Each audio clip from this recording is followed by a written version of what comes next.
Hey, have you ever been in a relationship where you thought things were going really well, but then suddenly your partner breaks up with you, leaving you confused and alone? In those times of absolute darkness, have you ever felt like maybe the loneliness was just too much to bear? So much so that you'd consider renting a partner? Like one would rent a movie. You go through an app, pick one you want, order it, meet up with it, and then when it's over, go back home and write a review about it. Deep down, you would know that they'd only be in it for the money, but that wouldn't matter because at that point, you'd just be looking for any sort of contact. Anything to fill that void.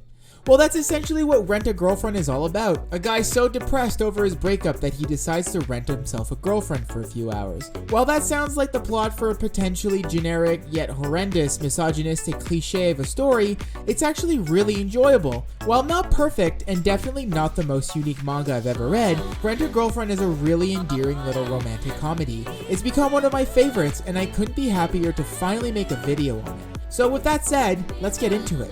Before we get started though, I'd like to welcome you to MangAnalysis, where I do little reviews of the manga I've been reading. If you like what you see and would like to see more, make sure to subscribe and leave a like, maybe even leave a comment. Let's get a conversation going. Our story starts with Kazuya, a fresh out of high school university student who's just been dumped. Following this breakup, Kazuya is terribly lonely. One night, he stumbles upon an agency that offers a cool service, Rent a Girlfriend, which essentially means you can rent a girl for some time, for a price, and they'll pretend to be your girlfriend. Kazuya then goes through the options and picks Chizuru, a girl he feels is way out of his league. Spoiler alert, she totally is. They go on a date and it goes really well. She's cute, intelligent, and more importantly, she seems genuinely interested in Kazuya. Kazuya goes back home, feeling really good, and is about to give her 5 stars when he notices that tons of other boys, just like him, have also given her 5 stars, which means she's been on dates like the one they just shared with other men too. The nerve! How dare she do this to him? Kazuya realizes that she was only being nice to him because he paid her for it, because that was her job, which was stated in the job and service description. Kazuya then decides to be the big man and orders her again, only this time he's going to tell her how horrible of a person she is for going on dates with other guys, just like him, who paid for her services, because that's her job. Okay, I think we can all agree that Kazuya sounds like a dumb brat here, and honestly, so much more on that later. Back to the summary. Turns out though, Chizuru is a boss and won't stand for that BS, and she's just about to tell him to shove it. Oh no, tragedy strikes or something. There's some family drama and both Kazuya and Chizuru get entangled in it. Chizuru has to pretend to be Kazuya's boyfriend for the sake of both their grandmothers, which leads to all sorts of hijinks. And turns out, other than having entangled family drama, which already does a pretty good job of giving them a reason to see one another, much to Chizuru's chagrin, they also go to the same school. And also, they're neighbors. So that's convenient, I guess. Will all this pretending lead to something more? Something real? Or is Kazuya doomed to enjoy nothing but Chizuru's proximity while his heart and wallet get shattered into 1,000 pieces? So my favorite part about this series is Chizuru. If you've seen my video about Oh Maiden in Your Savage Season, you'll know that I'm not super into the whole manga girl trope thing. I find that women are often misrepresented in manga, often serving as nothing more than empty husks to fill men's unrealistic fantasies, especially when written by men, for men.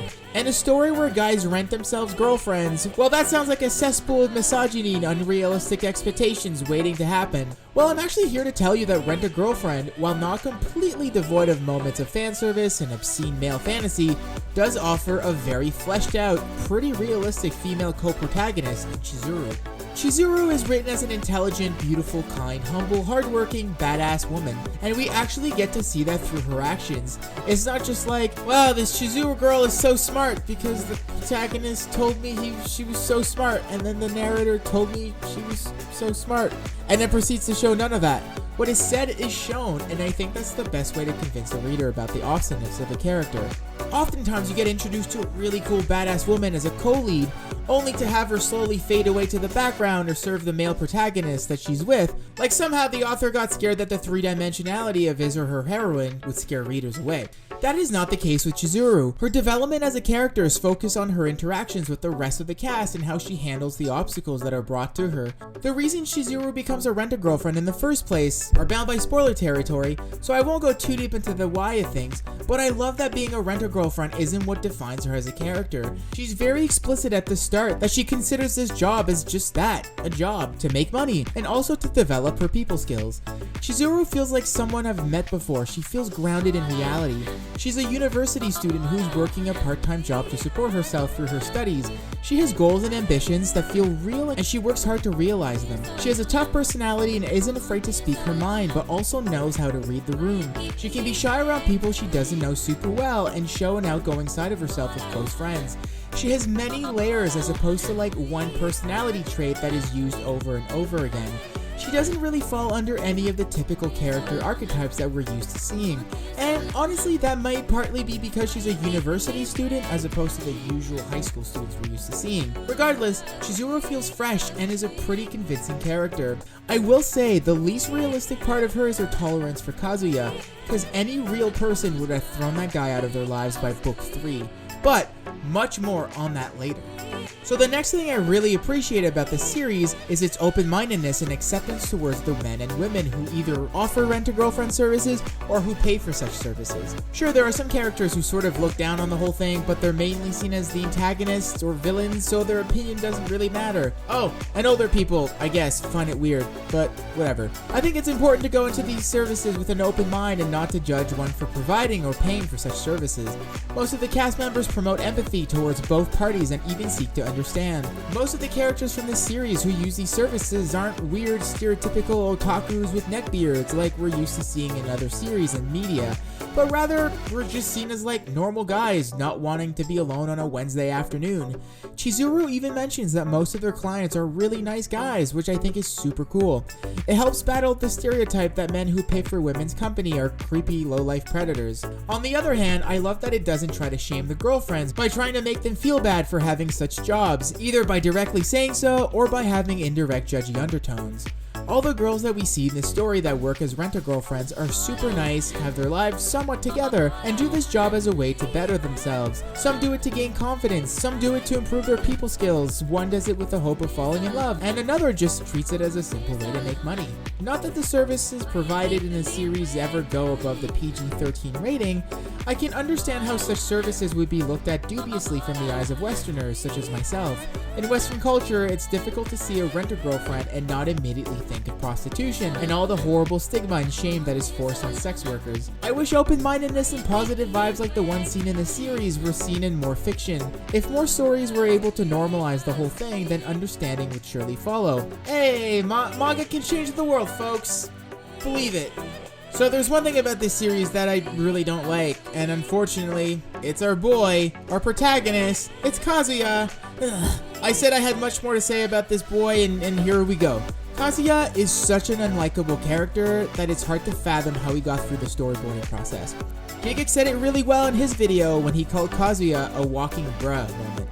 It's so infuriating to read him lie over and over again about the same things, make little to no attempt to better himself, and it's just perpetual. Actually, scratch that. He does make efforts to better himself, and sometimes he will make a pretty good step forwards, not being such a waste of space, but then he'll take like 7 steps back, rendering him once again as a waste of space. One cool thing about Kazuya though is that he's self-aware, so I guess he knows he sucks, and like they say, the first step in getting better is admitting you have a problem. I do feel like I'm being a little harsh on the kid. He isn't completely hopeless. At his core, he's a nice person. He's thoughtful, he's kind of resilient-ish. He'll do things for others and succeed once in a while, and it's like, wow, Kazuya, you didn't absolutely ruin this. Good job, kid. So essentially, they just set the bar for him so low that him tying his shoes without tripping is a win. Granted, he does get better as the story progresses, and his wins start becoming bigger and bigger and happen more often. But his climb to becoming a responsible adult is so long and filled with so many self-made obstacles that it's so difficult to feel empathetic and sympathetic towards him. Like ultimately, like most romantic comedies, the goal of the series is for Kazuya and Chizuru to end up together. Well, that's what the series makes you think it wants you to want anyway. The problem is, she's so much better than he is, and she deserves so much more than we think he can offer her. When I start reading a romantic comedy and I don't want the lead to succeed, I feel like there's a problem. Seriously though, 3 out of 10 times, Kazuya can actually prove that he's somewhat of a likable character. He shows development and growth, but the other 7 times you just want him to get hit by a motorcycle. I'm all for the underdog, the shut-in, the resilient loser who finds the path to success against all odds, but this is too much. The worst part is that this is a harem manga. Like, multiple women develop feelings for this guy. What the heck? So, should you check out this manga? I know I just spent like 2 to 3 minutes talking about how poor I think the protagonist is, but trust me, you should still check this one out. I find myself completely consumed by this series. It's becoming one of my favorites and I'm constantly eagerly waiting for the next release. Despite how lame Kazuya is, he does make for excellent comedic relief and his interactions with others is really funny. This series is just a great laugh. The funny moments are peak humor, the touching moments are extremely sweet and comforting, and the tense moments can easily become great nail biters. Again, despite how lame I think Kazuya is, I can't help but go all like, when he shares a sweet moment with Chizuru. Also, I'd like to mention that the art is top notch. I started following the author on Instagram and YouTube because he makes cool videos showing his process. I really like it. Anyway, yeah, Rent a Girlfriend is a really good time. I understand that it may not be for everyone, and I do think that male readers would probably find a little more enjoyment out of it. But regardless, I think most of the humor and lovey-dovey parts would be appreciated by most readers out there. Well, that was Rent a Girlfriend. I hope you enjoyed this little review, and if you did indeed enjoy it, consider subscribing. This was MangAnalysis, and I'll see you in the next one.